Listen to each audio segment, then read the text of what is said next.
M teaching from in the sacred soul schools, math subject में teach कर रहा हूँ, तो उसी सब्जेक्ट का एक छोटा सा एग्जांपल देखते हैं। 2025-2026 का ये सेशन है हमारे पास, 9th एंड 10th कंटेंट के बारे में बात करते हैं। तो दो तरह का यहाँ पे हमारे पास डाटा चलने वाला है, सॉर्टेड डाटा होगा और हमारे पास क्या होगा, क्वेश्चन बैंक होगा। इस सॉर्टेड डाटा के अंदर हमने वो चैप्टर वाइज वर्कशीट्स बना करके रखी हुई है। देखो फर्स्ट तो विल सॉल्व एनसीईआरटी, क्योंकि एनसीईआरटी का कंटेंट सफिशिएंट है, 70% paper is coming from the NCERT in CBSE also. तो एक्स्ट्रा क्वेश्चंस का क्या देखते हैं, एक छोटे से फोल्डर को उठाते हैं। जैसे चैप्टर नंबर 1 है आपका रियल नंबर्स। सबसे पहले हमारे क्लास के अंदर क्या चलने वाला है, एनसीईआरटी हम लोग कंप्लीट करेंगे, 2 to 3 चैप्टर या चैप्टर वाइज जैसे भी। उसके बाद after the NCERT our first worksheet is NCERT based worksheet, या जिसको आप लेवल 1 वर्कशीट भी बोल सकते हो। लेवल 1 वर्कशीट जिसके अंदर आपको वो सारे एमसीक्यूज, वो सारे असर्शन रीजन के क्वेश्चंस, वो सारे सब्जेक्टिव क्वेश्चंस देखने को मिलने वाले हैं जो एनसीईआरटी बेस्ड होने वाले हैं। यानी कि लेवल 1 क्या होगा, एनसीईआरटी आपने कर ली, अब उसी को क्वेश्चंस को मोल्ड कर करके और कितने क्वेश्चंस बन करके जा सकते हैं डिफरेंट जोन में, डिफरेंट सेक्शन के अंदर, 2 मार्क्स में कौन से होंगे, 3 मार्क्स में कौन से होंगे, सब्जेक्टिव कौन से होंगे, उन सारे क्वेश्चंस के बारे में डिस्कस जो है वो किया जाएगा। And then after that level 2 worksheet. अब लेवल 2 वर्कशीट क्या है, देखो सीबीएसई की सिर्फ एक ही बुक है जो एग्जाम्पलर बेस्ड है। अब एग्जाम्पलर बेस्ड मतलब सीबीएसई ने ऑफिशियली एक ही बुक ऐसी लॉन्च की हुई है जिसके अंदर आपको एमसीक्यूज देखने को मिलने वाले हैं, और हमें पता है 20 मार्क्स के एमसीक्यूज हमारे पेपर में आने वाले हैं। तो ये है हमारी लेवल 2 वर्कशीट, यानी कि एग्जाम्पलर बेस्ड वर्कशीट। तो एग्जाम्पलर के क्वेश्चंस को ध्यान में रखते हुए जितने maximum of the maximum questions put किए जा सकते हैं, उन सारी क्वेश्चंस के बारे में डिस्कस करेंगे। और इस क्वेश्चन को फिल्टर भी किया जाता है कि किस स्टूडेंट को कौन सी वर्कशीट पहले देना प्रेफर होगा, पहले कौन से स्टूडेंट को वर्कशीट करानी पड़ेगी, एग्जाम्पलर पहले करानी चाहिए, एमसीक्यूज डेफिनेटली, या पहले एनसीईआरटी की लेवल 1 वर्कशीट करानी चाहिए। तो वो अलग अलग चैप्टर पे डिपेंड करता है। Now after that our third worksheet, third level worksheet, जो हमारी डिपेंड रहेगी आरएस पे। देखो यहाँ पे मैं कोई हवाबाजी में बातें नहीं करने वाला कि ये कंटेंट हमने बना दिया। जो मोस्ट फेमस बुक्स हैं आपकी, आर एस अग्रवाल है, आर डी शर्मा है, आपका एग्जाम्पलर है, एनसीईआरटी है, आपके प्रीवियस ईयर क्वेश्चंस हैं मेनली, उन सभी चीजों को ध्यान में रख के यहाँ पे वर्कशीट्स बनाई गई हैं। उन सभी चीजों को ध्यान में रख के हम सेशन को आगे कंटिन्यू करने वाले हैं। तो लेवल 3 वर्कशीट्स जिसके अंदर आर एस अग्रवाल बेस्ड के क्वेश्चन होंगे, जिसमें अगेन आपको एमसीक्यू देखने को मिलेंगे, एंड देन वही सब्जेक्टिव पार्ट देखने को मिलेगा। And then after that level 3 worksheets, जब हमें लगेगा कोई एक्स्ट्रा ऑर्डिनरी स्टूडेंट है, ऑब्वियसली बात है किसी का मैथ आपका जो है स्ट्रॉन्ग है, किसी का केमिस्ट्री स्ट्रॉन्ग है, तो उनको उसी प्रायोरिटी के अकॉर्डिंग वर्कशीट्स कराई जाएंगी, सो दैट अपने वो एग्जैक्ट पीक लेवल तक बच्चे पहुंच पाए। Then after that R D Sharma worksheet, जो लेवल 4 वर्कशीट है, अगेन वही एमसीक्यूज, असर्शन रीजन और केस स्टडी, सब्जेक्टिव, वो सब पार्ट आपको देखने को मिलने वाला है।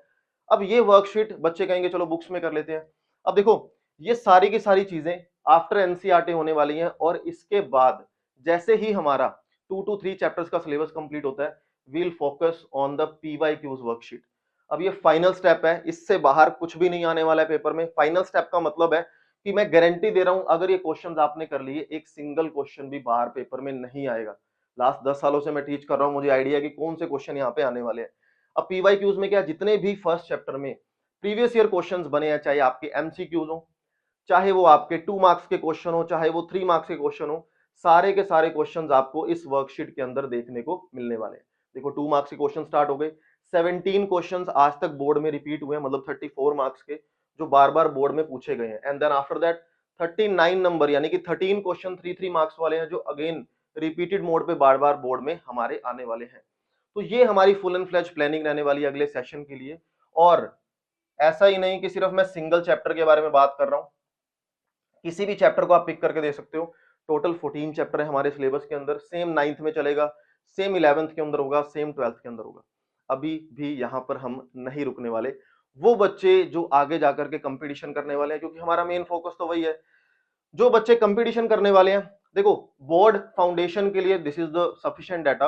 अब कंपटीशन वाले जो बच्चे हैं, जिनको आगे 11 12th में जेई नीट के बारे में बात करनी है, या जेई नीट की प्रिपरेशन आपको करनी है, उन स्टूडेंट्स का क्या, तो कुछ ऐसे चैप्टर्स हैं जो फाउंडेशन में नहीं है, लेकिन 10th का जो आपका बेस है, अगेन 11th और 12th के जेई कंटेंट में काम आने वाला है। बहुत से जो स्टूडेंट है इन्हीं 14 चैप्टर को कर लेते हैं, तो थोड़ा सा बेस हमारे पास वीक रह जाता है, उसके लिए भी हमारे पास प्लानिंग है। उसके लिए प्लानिंग देखो, मैंने आपको स्टार्टिंग में क्या बोला, क्वेश्चन बैंक। अब ये क्वेश्चन बैंक क्या है, हमें पता है 10th में हमारे पास कितने चैप्टर्स हैं, हमारे 14 चैप्टर है। लेकिन अगर आप कंपटीशन के अकॉर्डिंग देखोगे टोटल 21 टॉपिक्स ऐसे हैं जिनके बारे में आपको डेफिनेटली पता होना चाहिए। अगर वो 14 है यानी कि 7 यूनिक चैप्टर और निकल करके आते हैं जिसके बारे में हमें पता होना चाहिए अगर आपको कंपटीशन लेवल की तैयारी करनी है। जैसे लॉगरिथम हो गया, आपके 10th क्लास के अंदर नहीं है, और इनमें से 3D प्लेन आपके 10th क्लास के अंदर नहीं है। ठीक है जी। एपी का एक छोटा सा पार्ट आ जाता है विच इज जीपी सीरीज, वो आपके 10th क्लास के अंदर नहीं है। तो वो सारा का सारा कंटेंट यहाँ पे हम लोग करवाने वाले हैं। किसी भी देखो, किसी भी रैंडम चैप्टर को मैं पिक कर रहा हूँ। अब मैंने एरिया ऑफ सर्कल्स को पिक किया, आपको लगेगा कि यार फर्स्ट फर्स्ट फोल्डर दिखा रहा हूँ ना। अब एरिया ऑफ सर्कल्स के अंदर देखो, एरिया ऑफ सर्कल्स पे कौन कौन से ऐसे क्वेश्चंस बन करके आ सकते हैं फाउंडेशन से अलग, जो आपके अलग अलग ओलंपियाड के अंदर, आपके अलग अलग कंपटीशन के अंदर बहुत ज्यादा काम आने वाले हैं। और मेनली इन क्वेश्चन बैंक के अंदर सिर्फ एमसीक्यूज होने वाले हैं, क्योंकि कंपटीशन में हमारे पास सिर्फ एमसीक्यूज जो है वो वर्क करते हैं। तो आज की वीडियो के अंदर इतना ही। आई होप कि चीजें आपको समझ आई होंगी। अगर आप प्रॉब्लम फेस कर रहे हो आपके करंट स्कूल में, आपके जो चिल्ड्रंस हैं वो प्रॉब्लम फेस कर रहे हैं, तो आप विजिट कर सकते हो सेक्रेड सोल स्कूल्स, मिल सकते हो हमारी टीम से, मिल सकते हो मैनेजमेंट से, प्रिंसिपल मैम से। Have a good day to all of you. Bye bye.